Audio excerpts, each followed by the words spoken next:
So right now we are going to be talking about buyer personas, all right? Buyer personas is really important for businesses. You need to know who will buy from you.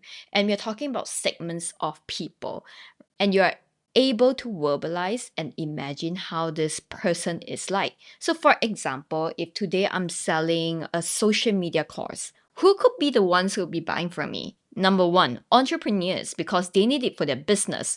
Number two, marketing professionals, because they are working in the company and they need to upskill themselves so that they can deliver better results. And number three, influencers, or influencers want to be, because they want to learn so they can become influencers. So immediately off my head, I would have already known who are my buyer personas. The question is, do you know who are your buyer personas? So if you have been through my course or if you've been through the program, you would have heard buyer personas being emphasized multiple times throughout.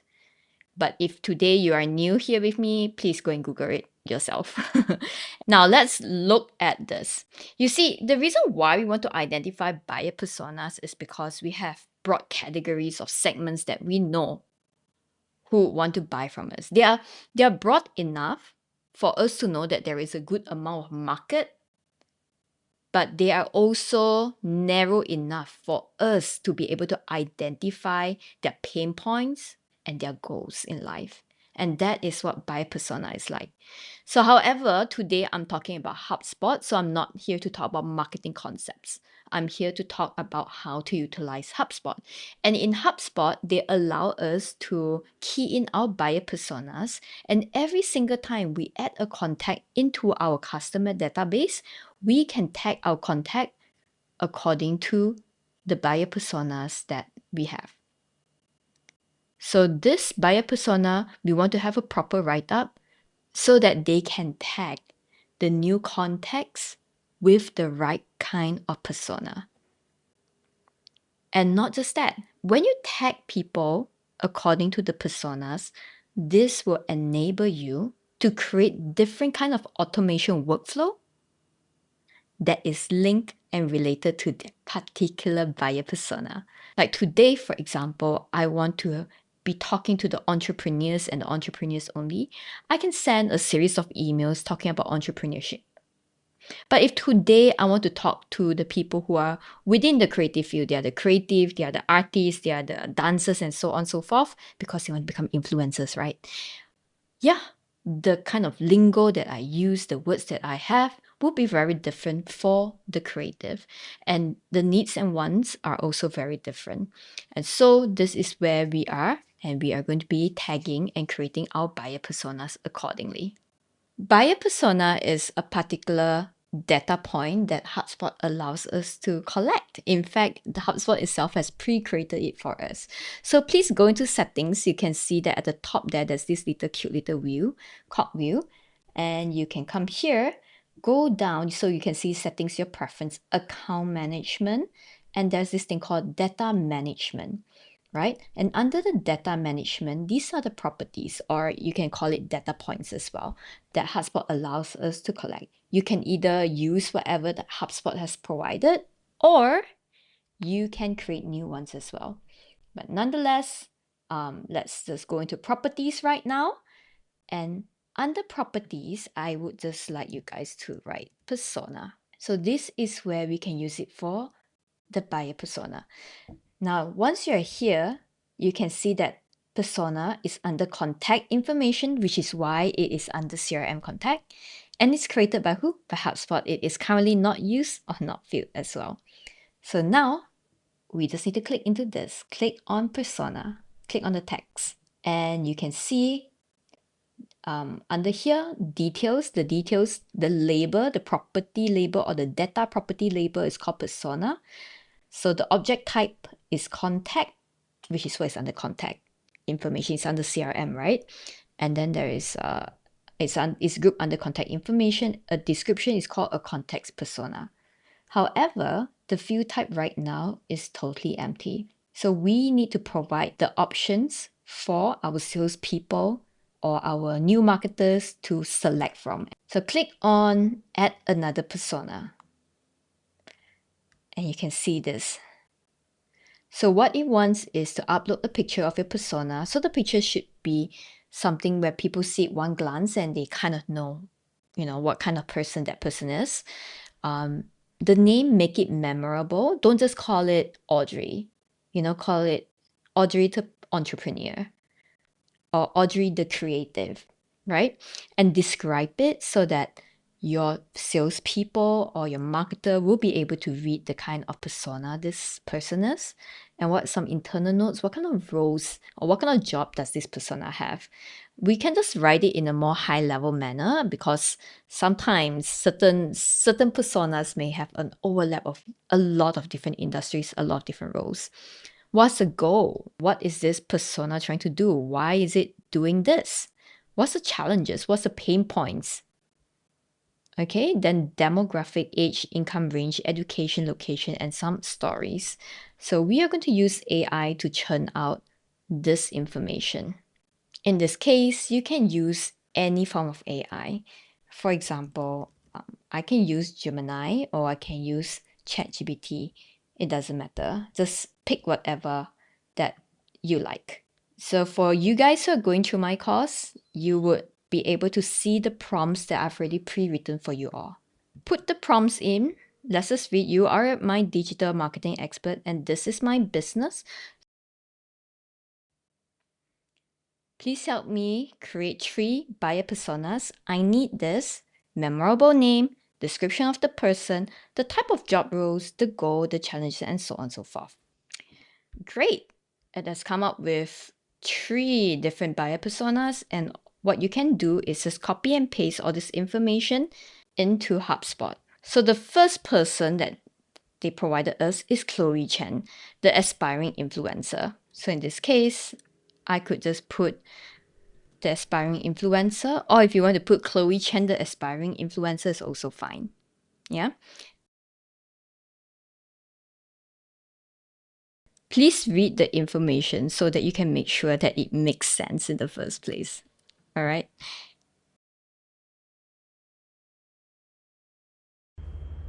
So once you're done copying and pasting all this information in there, you can add a picture. But if you don't have any picture, just Google for it. Google the keyword, look for the image, pick one that you like because we're only using it as a placeholder after all. Choose the one you like it, make sure you save it, and then after that you upload it back into Hubspot, that little icon there. So once you have added the pictures and the words, just click save and you're done with your first persona. Please complete your second and third persona as well. Okay, now we have all 3 buyer personas included in here. Can you have more than 3? Absolutely, you can have more than 3. Once you're done, these things can be selected at the contact level. So click on save. And let's go to contacts. And of course, we do not have anything that is relating to buyer persona here. So click on the 3 dots here and add a column. And let's look for the word persona. Ta-da! Persona is here. So click on one of these empty cells and you can see that you get to select your buyer persona. So assuming the first one is the aspiring influencer, the second one is the small business owner, and the third one over here is the established professional, just put them all in and you can do it accordingly. So finally, you can tag people with the persona. So please click on one of the contacts and go into the personal profile dashboard. So this is the personal profile dashboard where the key information about the person is here. However, our persona is not here at all. And so we'll need to customize this a little bit. And I want to add this under about this contact. Click on this little cog view here. Once you're in here, you can just skip tour.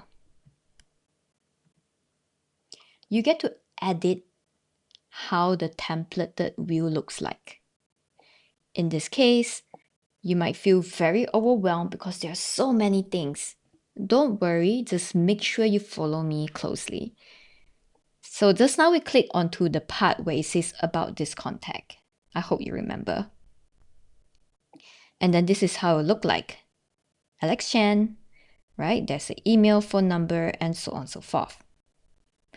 So over here, I would like to include an additional property called persona. I can click on this and type the word persona, and it is officially in here right now. And if I want to, I can choose to move this up. I would like to put this right after the phone number. And right now it is up here. So if everything's good, click on Save. And click on Save and Exit. Perfect. Now we are back to this particular profile again, and you can see the persona in here. And if you want to change things, you can click this as well.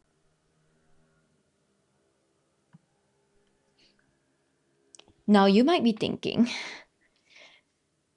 do I need to do this manually one by one? Every time a new contact comes in, I need to do this. Just choose and pick it every single time. Well, there are ways to go about it. If you have a new lead and you're keying in this information, you can also key in this information beforehand and immediately log all this information in and let it appear over here. So let's go and create contact. Let's create a second bogus account. And I just call it test 2 and test 2. So notice something over here. There is nothing that is related to persona here. But I would like for persona to be in here as well. So what can I do? You can see that over here, it says edit this form. And we would like to include persona into this form. Click on this.